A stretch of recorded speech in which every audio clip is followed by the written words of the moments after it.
어느 정도는 기대를 해볼 수 있다고 생각을 합니다. 그래서 말씀해주신 대로 이번 주 25일 미국의 블랙 프라이데이가 시작을 합니다. 그래서 블랙 프라이데이를 시작으로 해서 미국의 연말 소비 시즌이 본격적으로 개막한다고 보시면 될 것 같고요. 블랙 프라이데이는 미국의 최대 쇼핑 시즌이죠. 그래서 이 기간 동안 미국의 연 소매 판매 20% 이상이 판매가 됩니다. 때문에 소비 관련주들이 이 기간에 주목받을 수 있고요. 특히 11일 중국 최대 쇼핑 행사인 광군제에서 알리바바의 1일 매출액은 1,200억 위안으로 전년비 32% 증가한 것으로 집계가 되고 있습니다. 블랙 프라이데이 기간의 소비 확대에 대한 기대감을 높이는 부분이다라고 보시면 될 것 같고요. 이번 블랙 프라이데이에서는 연말 쇼핑 소비가 전년 대비 3% 정도 증가할 것으로 보여집니다. 일단 미국 경기와 소비 지표가 견조한 수준을 유지하고 있고요.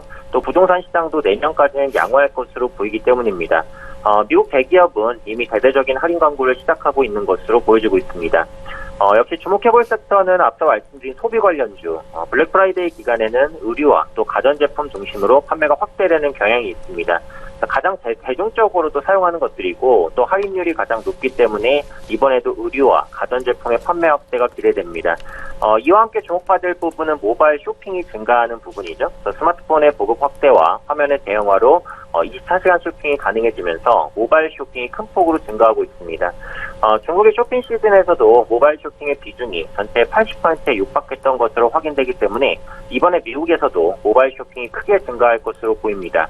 국내에서는 미국의 블랙 프라이데이 행사 제품에 대한 직구가 늘어나면서 역시 PC와 모바일 쇼핑이 증가할 것으로 전망됩니다.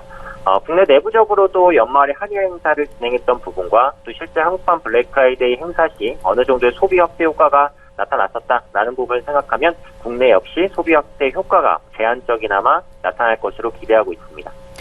네, 그렇다면 이와 관련돼서 우리가 살펴볼 만한 업종이나 섹터가 있을까요? 네, 블랙 프라이데이 시즌에 가장 먼저 주목받는 것은 언제나 IT주였습니다. 특히 한국의 IT 제품이 삼성전자를 중심으로 미국에서 대중적으로 판매되고 있기 때문에 수혜가 기대되고요. 또 실제로 이 기간에 상대적인 강세를 보였습니다. 최근 5년간의 흐름을 볼 때 블랙 프라이데이 기간 IT, 반도체, 디스플레이 관련 업종이 코스피 대비 상대적인 성과가 양호했습니다. 전자결제 관련주는 앞서 언급드린 모바일 쇼핑 증가와 함께 관심을 가질 수 있는 부분입니다.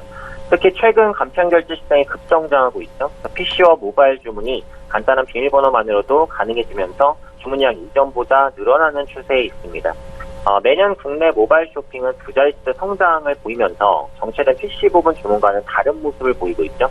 여기서 해외 직구까지 확대되면서 연말 모바일 주문량은 큰 폭으로 증가할 것으로 기대되고 있습니다. 역시 전자결제주 수혜가 기대된다라는 거고요. 끝으로 보안과 운송 관련주도 주목받을 수 있습니다. 모바일 쇼핑의 가장 큰 단점은 편리한 만큼이나 해킹 등의 위협에 많이 노출되어 있다는 거죠. 때문에 온라인과 모바일 부분의 보안을 담당하는 업체에 수혜가 가능합니다. 또 운송 관련주도 주목받을 수 있겠죠. 주문량이 많아진다는 것은 배송량 역시 많아진다는 것이기 때문에 국내 연말 쇼핑 증가와 또 해외 직구 확대에 따른 택배 물량 증가 수혜가 가능할 것으로 보입니다. 관련해서 관심 가질 만한 종목은 CJ 대한통운 말씀드리겠습니다. 역시 연말 택배 물동량 증가에 따른 수혜를 가져갈 수 있을 것으로 보입니다.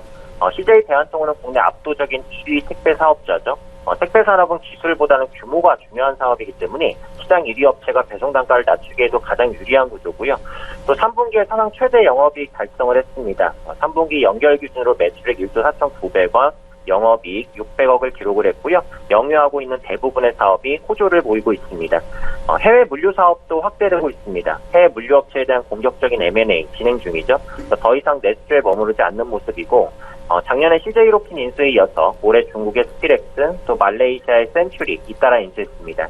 최근 인도네시아 물류센터도 인수하면서 물류 사업 부분의 양적 성장이 기대되기 때문에 현 시점에서 완만한 반등 보여줍니다.